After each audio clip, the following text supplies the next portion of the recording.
नमस्कार, आप देख रहे हैं एसके इंडिया न्यूज। मैं हूं अमर प्रताप सिंह। डालते हैं आज की कुछ ताजा खबरों पर नजर। जब जब धरती पर आसुरी शक्तियां हावी हुईं, तब तब परमात्मा ने धर्म की रक्षा के लिए पृथ्वी पर अवतार लेकर धर्म की स्थापना की है। मथुरा में राजा कंस के अत्याचारों से व्यथित होकर धरती की करुण पुकार सुनकर नारायण ने कृष्ण रूप में देवकी के अष्टम पुत्र के रूप में जन्म लिया। तत्पश्चात धर्म और प्रजा की रक्षा कर कंस का अंत किया। यह बात पूरे दुबे का बाजार मऊ में चल रही 7 दिवसीय श्रीमद् भागवत के चौथे दिन भगवान श्री कृष्ण जन्म का प्रसंग सुनाते हुए पंडित गंगा प्रसाद शास्त्री जी महाराज ने श्रद्धालुओं और भक्तों के बीच कही है। आपको बता दें कि कथा पूरे दुबे का बाजार स्थित विशाल वटवृक्ष के नीचे पंडित रुद्र प्रताप अग्निहोत्री संरक्षक की अध्यक्षता में आयोजित की जा रही है। श्रीमद् भागवत ज्ञान यज्ञ के चौथे दिन श्री राम जन्मोत्सव के सारांश के साथ श्री कृष्ण जन्मोत्सव भागवत कथा के विभिन्न प्रसंगों का वर्णन करते हुए चौथे दिवस पंडित गंगा प्रसाद शास्त्री जी महाराज ने भगवान श्री कृष्ण के जन्म की कथा का वर्णन किया। इसके पूर्व पंडित गंगा प्रसाद शास्त्री जी महाराज ने कहा कि जीवन में श्रीमद् भागवत कथा सुनने का सौभाग्य मिलना बड़ा दुर्लभ है। जब भी हमें यह सुअवसर मिले, इसका सदुपयोग करना चाहिए। कथा सुनते हुए उसी के अनुसार कार्य करें। कथा का सुनना तभी सार्थक होगा जब उसके बताए हुए मार्ग पर चलकर परमार्थ का काम करें। शास्त्री जी महाराज ने श्रीमद् भागवत में श्री कृष्ण भगवान की रास लीला, रुक्मिणी विवाह, भक्त सुदामा चरित्र आदि का वर्णन किया। कहा कि शरद पूर्णिमा का शास्त्रों में बड़ा महत्व है। पुराणों के अनुसार एक बार गोपियों ने भगवान श्री कृष्ण से उन्हें पति के रूप में पाने की इच्छा प्रकट की।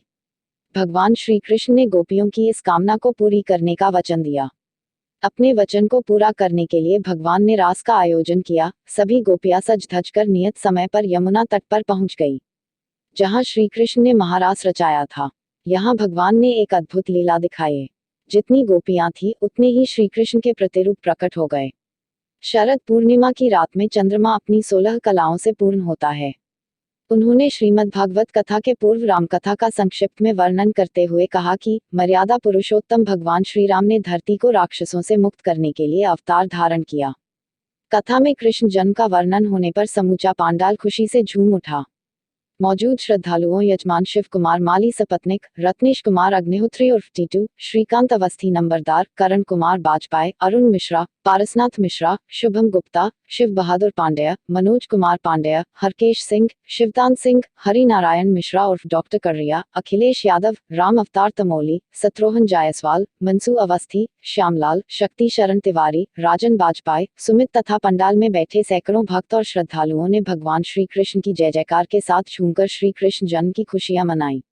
वहीं कथा श्रवण के लिए ग्राम सहित आसपास गांवों से बड़ी संख्या में श्रद्धालु शामिल हो रहे हैं। विदित हो कि श्रीमद् भागवत कथा ज्ञान यज्ञ के चौथे दिवस की रात्रि वेला में कथा प्रारंभ होने से पहले क्षेत्र के अग्रणी व्यवसाय व समाजसेवी शैलेंद्र प्रताप उर्फ राहुल साहू और उनकी टीम के रामशरण मौर्य, अखिलेश त्रिवेदी, मंगल आनंद वैश्य, करण टेलर, आकाश सिंह, आदर्श गुप्ता, जितेंद्र सिंह के द्वारा श्रीमद् भागवत के मुख्य वक्ता पंडित गंगा प्रसाद शास्त्री जी महाराज और उनकी टीम के पंडित गोविंद प्रसाद त्रिपाठी, बिंदा प्रसाद नाल वादक, ब्रिज किशोर तिवारी हारमोनियम वादक समेत चारों आचार्यों को माल्यार्पण व रंग वस्त्र प्रदान करते हुए राधा कृष्ण की प्रतिमा भेंट कर सम्मानित किया गया। इस दौरान पूरा पांडाल तालियों की गड़गड़ाहट से गूंज उठा। आइए देखते हैं एसके इंडिया न्यूज के लिए रायबरेली से रजनीकांत अवस्थी।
द्वार सकार गई नृपगोचन बालक नैन से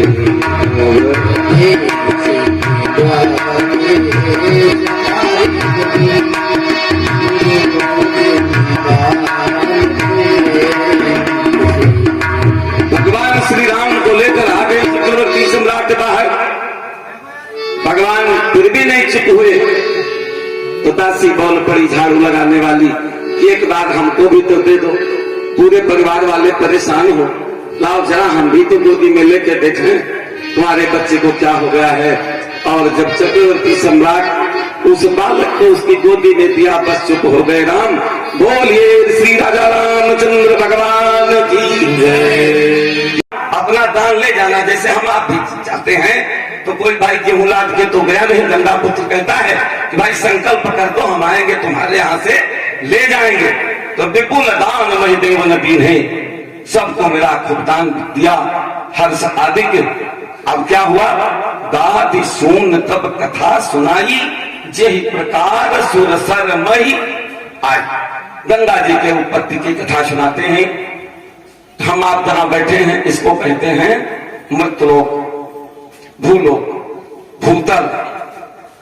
इसके आगे बढ़िए तो कुबेर की नगरी मिलती है, यक्षाधिक की नगरी, और आगे बढ़िए तो इंद्र की अलकापुरी, और थोड़ा आगे चले जाइए भगवान शिव का कैलाश मानसरोवर, और आगे चले जाइए तो ब्रह्मा जी का ब्रह्मलोक, और आगे बढ़िए तो फिर भगवान का वैकुंठ धाम, और आगे बढ़िए तो सत्यलोक धाम, और आगे चले जाइए तो गोलोक धाम, जहां पर भगवान श्री कृष्ण सदैव अपनी सखियों के साथ में राधा जी, विशाखा जी आदि आदि सब वहां रहती हैं। गंगा रहती है, यमुना रहती है, सरयू रहती है, शतद्रु रहती है, क्षिप्रवती रहती है, जितनी भी नदियां हैं सब वहां पर देवी स्वरूपों रूप देती रहती हैं। भगवान श्री कृष्ण को एक दिन परिहास करने का विचार हुआ तो गंगा जी से कहा तो हमारी गोदी में बैठ जाओ। गंगा जी गोदी में बैठ गई भगवान श्री कृष्ण के। तो राधिका जी के पगनूपुर की जब ध्वनि सुना कि राधा जी भी चली आ रही है, तो जो पीताम्बर था उसी को होड़ करके गंगा जी को अपने में ऐसे करके ढक लिया कि गंगा जी ना दिखाई पड़े। और राधा जी ने पूछा ये क्या काम है, माला जप रहा हूं, और कान में कह रहे हैं कि तुम जल्दी से जल बन जाए। भगवान की लीला है, लीला में सत्यता नहीं होती है, केवल करने के लिए रात भर में मान लीजिए कोई आपका रिश्तेदार है और वहां कोई पात्र बनाया गया, इसका मतलब नहीं कि लीला में वही वो करता ही रहेगा या बना ही रहेगा, नहीं फिर अपने वास्तविक स्वरूप में आएगा। तो लीला करनी है। तो राधा जी ने पूछा ये क्या है, कहा मैं माला जप रहा हूं, और कान में कहा तुम बन जाओ जल, तो जल बन गई। और नख के नखाग्र से निकलकर वरुणा और अस्सी दो स्थान हैं, उसी के बीच में पंचगोशी गंगा आकर के निवास करती हैं। आइए गोस्वामी जी के शब्दों में, नख निर्गता नाखून से निकली, नख निर्गता सुरवंदिता त्रैलोक के पावनी सुरवंदिता।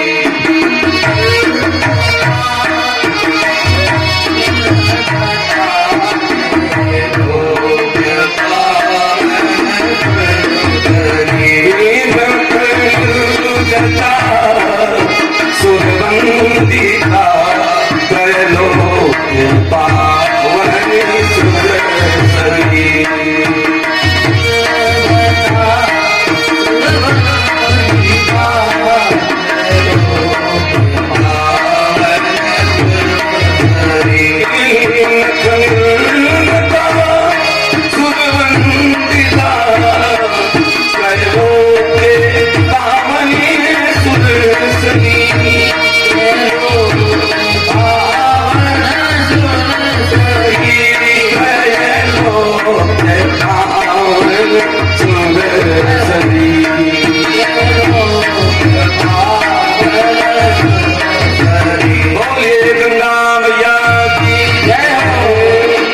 दुनिया की तमाम ताजा तरीन खबरों को देखने के लिए आप देखते रहिए एसके इंडिया न्यूज। साथ ही चैनल को लाइक, शेयर और सब्सक्राइब करना न भूलें ताकि हमारी जो नई अपडेट्स है